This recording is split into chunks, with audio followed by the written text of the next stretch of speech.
Hello ગ્રુડર મિત્રો, કાલે છે ગુરુવાર, નિફ્ટીની એક્સપાયરી અને આજના દિવસમાં શું થયું એની ચર્ચા કરીએ. તો આપણો સેટઅપ જે ડ્રો કર્યો હતો આ લેવલ બ્રેક કરે તો અહીંયાથી લઈને અહીં સુધીનો એસએલ રાખીને તમે ઉપર સુધીનો ટાર્ગેટ ખેંચી શકો. તો ઈ ટ્રેડ બે એક્ટિવ થઈ ગયા. જૂના સ્ટ્રક્ચર ડબલ દેખાય એટલે ખાલી એક ડિલીટ કરી દઉં. તમને બહુ સિમ્પલ એક વસ્તુ સમજાવી દઉં. ઓન સ્ક્રીન જોવા જાવ, ઉપર ખુલ્લું અહીંયા રહ્યું બરોબર. પછી અહીંથી આવીને આખી રેલી આપી 24 તારીખે. તો આજે કાલના દિવસની ચર્ચા હતી તો માર્કેટ આવીને બંધ થઈ ગયું હતું બરોબર છે. પછી આ ઉપર ખુલ્લું રીટ્રેસ થયું બરોબર છે એન્ડ ધેન ગો અપ બરોબર.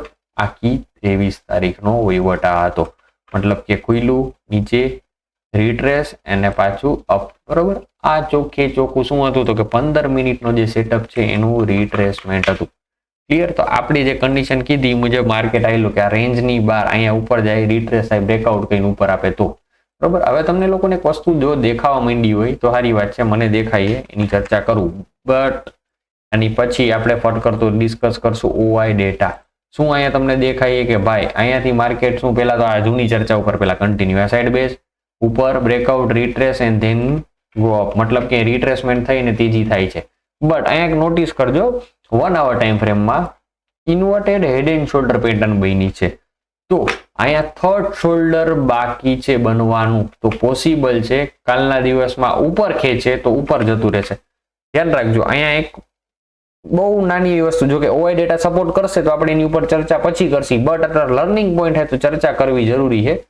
એઝ ઓફ નાઉ માર્કેટમાં આપણને શું દેખાય છે? તેજી. કાલ જે આપણે શીખા એ પ્રમાણે આપણને ખબર પડી કે અત્યારે શું છે માર્કેટમાં તો કે તેજી. ચાલો, તેજી માટે જાજા રીઝન છે. લોંગ જે માર્કેટ સ્ટ્રક્ચર છે, આપણે કેવા ટ્રેડર છીએ કોઈ પૂછે તો કે કઈ સ્ટ્રેટજી વાપરો, તો સ્ટ્રેટજી બેટરજી બધું કોર્સ સેલિંગ ના ધંધા. આપણે ટ્રેડર છીએ કેવા તો કે ચોખ્ખા ચટ માર્કેટ ટ્રેડર, મતલબ કે માર્કેટ સ્ટ્રક્ચર ટ્રેડર.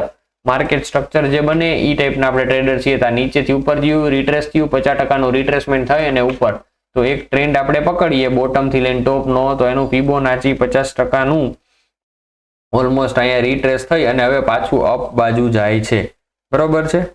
તો આપણે શું કરવાનું રહેશે? અહીંયાથી આ રીટ્રેસમેન્ટ ડન. ક્યાં તો કે આની ઉપર ક્લોઝ આપે ત્યારે. તો અહીંયાથી પાછું નિફ્ટી ઉપરની બાજુ ભાગી જાય. બટ એક નાની એવી કન્સર્ન લઈજો અથવા ધ્યાનમાં રાખજો. શું? આ લેવલ આગળથી પાછું થર્ડ શોલ્ડર બનાવવા પણ આવી શકે. એવું એકય ચોપડીમાં નથી બન્યું કે હેડ એન્ડ શોલ્ડર રહ્યું એને ફરજિયાત થર્ડ શોલ્ડર બનાવવું પડે.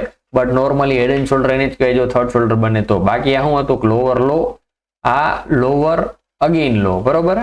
આ લોવર લો સ્ટ્રક્ચર ફોલો થઈ ગયું હતું બરોબર માર્કેટથી, બટ ટ્રેન્ડ ડાઉન નો નહોતો. આ હતો રીટ્રેસમેન્ટ. એટલે અહીંયા આ થિયરી કામ ન કરે. એટલે ઘણાની ક્વેશ્ચન હોય કે અહીંયા બન્યું હોય તો ઉપર જાય ત્રીજું શોલ્ડર બનવું જોઈએ, તો કે હા, જો પ્રાઇસ એક્શનની થિયરી વાઇઝ જોવા જાવ તો હાયર લો બનાવવો જરૂરી છે બરોબર.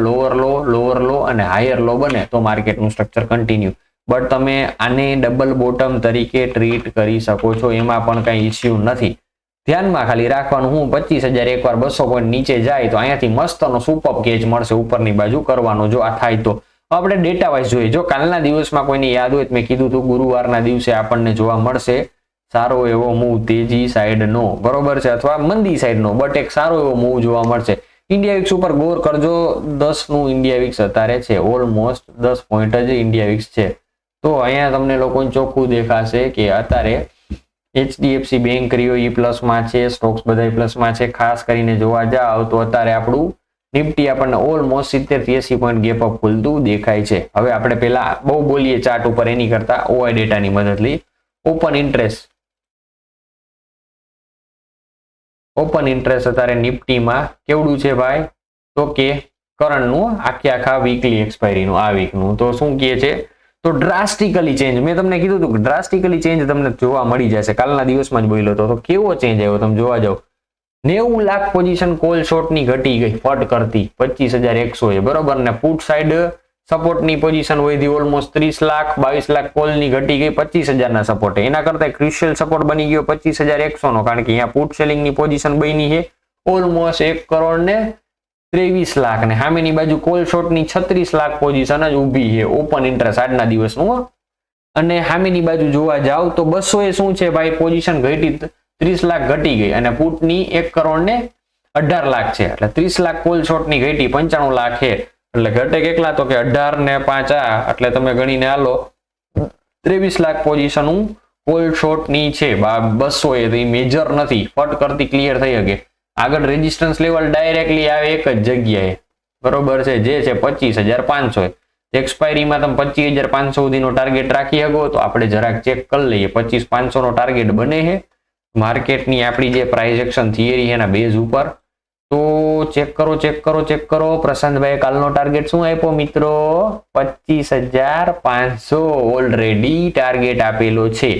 તો કાલે ઓઆઈ ડેટા હા નહોતો પાડતો, કન્ફ્યુઝ હતો. આજે હું કે પ્રશાંતભાઈ એનાલિસિસ કર્યું એ સાચું થઈ ગયું, બરોબર છે. તો ચાલો ઓઆઈ ડેટા પણ આપણી ફેવરમાં આવી ગયું.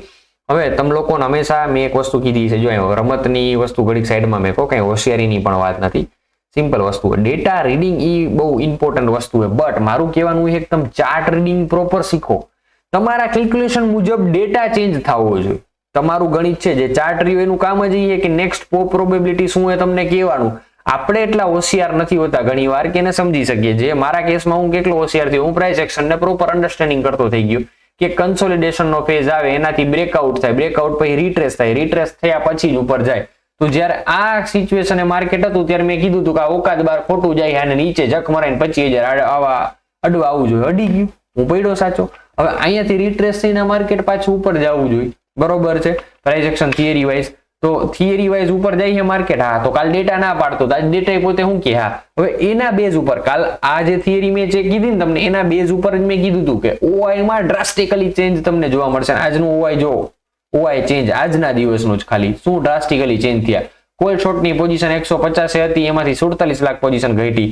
આ બાજુ તમે જોવા જાવ 90 લાખ પોઝિશન ઘટી. પુટ સાઇડ કાલ હતી એના કરતા 47 લાખ પોઝિશન વધી ગઈ. કાલે 80 લાખ 90 લાખ સમથિંગ ની પુટની પોઝિશન હતી, તમે જોવા જાવ અત્યારે 1 કરોડની માથે જતી રહી, બરોબર છે. આ મેં ડાયરેક્ટ મને ખબર છે કે એચએનઆઈ ક્લાયન્ટ અથવા ડીએએફઆઈ ક્યાં રોકે નથી ખબર. હું કેના ઉપર કહી શકું? પ્યોર ચાર્ટ ના ગણિત ઉપર.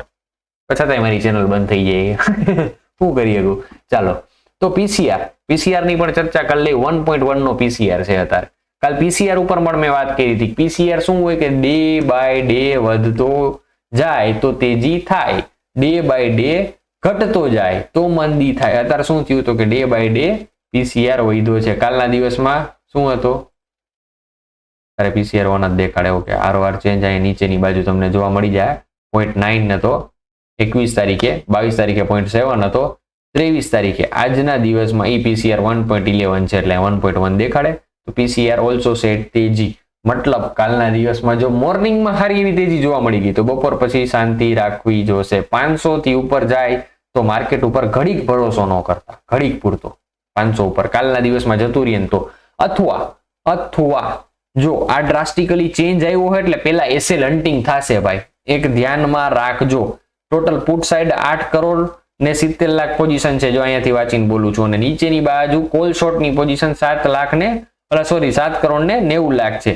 એટલે 1 કરોડ પોઝિશન જે રહીને એ ખોટી બનેલી છે મારા ખ્યાલથી. કારણ કે મેક્સ પેઇન ક્રિએટ કરવું હોય માર્કેટને તો મેક્સ પેઇન જે જગ્યાએ ક્રિએટ કરવું હોય એ એરિયા અત્યારે જ બોલો તો 150 થી 200 ની વચ્ચે જ આવે, બરોબર છે. બટ 1 કરોડ પોઝિશન નું સેટલમેન્ટ થશે ત્યારે તમને લોકોને જોવા મળશે. તો મારા હિસાબે કાલના દિવસમાં તેજી ખુલીને પછી એકવાર માર્કેટ સ્પાઇક માર દેતું હોય, જો અહીંયા સ્પાઇક માર દેતું હોય તો બહુ મજા આવી જશે. જો કાલ તો હું ટ્રેડિંગ આવર્સમાં નહીં હોય, હું માર્કેટ ઉપર કાલ નહીં હોય, બારે છું એના માટે. બટ જો કાલના દિવસમાં પેલા આમ નીચેની બાજુ સ્પાઇક આવી જાય ને તો કાલના દિવસમાં તળિયાની વસ્તુ 10 વારી 100-150 આરામથી થાય. કોલ પુટમાં, પુટ નહીં કોલમાં. જો કે પુટમાં આ નીચેની બાજુ 200 પોઈન્ટની એક રેલી મારી દે એટલે પુટે 10 રૂપિયા વાળો 100 થઈ જ જાય આરામથી, અથવા 100 વાળો 200 થઈ જાય. અને કોલ અહીં 25,000 થી પાછું 25-200 અડવા એટલે 25 નો કોલ અથવા 25-100 નો કોલ 10 રૂપિયાનો થયો હોય તો 100 રૂપિયા થાય. એટલે 10 વાળો વસ્તુ કાલ 100 થાય. મને સ્ક્રીનશોટ મોકલજો થાય ને ત્યારે, મારા નંબર બધા આગળ છે. ક્લિયર? તો ચાલો આ ટૂંકી ટચ ભવિષ્યવાણી છે. જો નીચેની બાજુની મુવમેન્ટ આ મળે તમને તો અહીંયાથી હાવ બહુ નાના એસએલ આઈ રે, અહીંયા 60 પોઈન્ટ ના એસએલ આઈ રે તમને અગેન અહીં સુધીનો ટાર્ગેટ મળે. આ હિટ થઈ જાય ત્યાં સુધીનો, બરોબર. જો કાલ ગેપ અપ ઓપનિંગ જે દેખાડે આપણને, બરોબર છે, અહીંની તો અહીંયાથી લઈ અને અહીંયા સુધીની આપણે મુવમેન્ટ કેપ્ચર કરી શકીએ. ક્લિયર? આ નીચેથી હવે આમાં અમુક જો શોર્ટ પોઝિશન બનાવી હોય તો અહીંયા બની શકે, અહીંથી આ રિવર્સ આવી રીતે આ રેઝિસ્ટન્સ લેવલ જે છે અહીંયાથી આમ કહીને આમ, પણ કેવડો ગીચડો થાય. આપણે એક સિમ્પલ પ્લાન રાખો ને, માર્કેટ તેજીમાં છે તો તેજીને સપોર્ટ કરો ને, 1 કરોડની પોઝિશન વધારી સેટલમેન્ટ થાય, 8-8 કરોડ બે બાજુ થઈ જાય ને કાવલી બાજુ પોઝિશન વધી જાય સેટલ કરવું હોય છે. એક્સપાયરી ક્યાં આવશે તો કે કાલે વન વે સાઈડની એક્સપાયરી છે. આપણે કોઈ એક ફિગર ઉપર વાત નથી કરવી કે આ ફિગરે જઈને એક્સપાયરી ઊભી રહેશે. ક્લિયર? ચાલો ટૂંકું ને ટચ. બેંક નિફ્ટીની વાત કરવી જરૂરી, તમને ખબર છે નહીં 12 વાગ્યા બેંક નિફ્ટીની વાત કરી દઈ.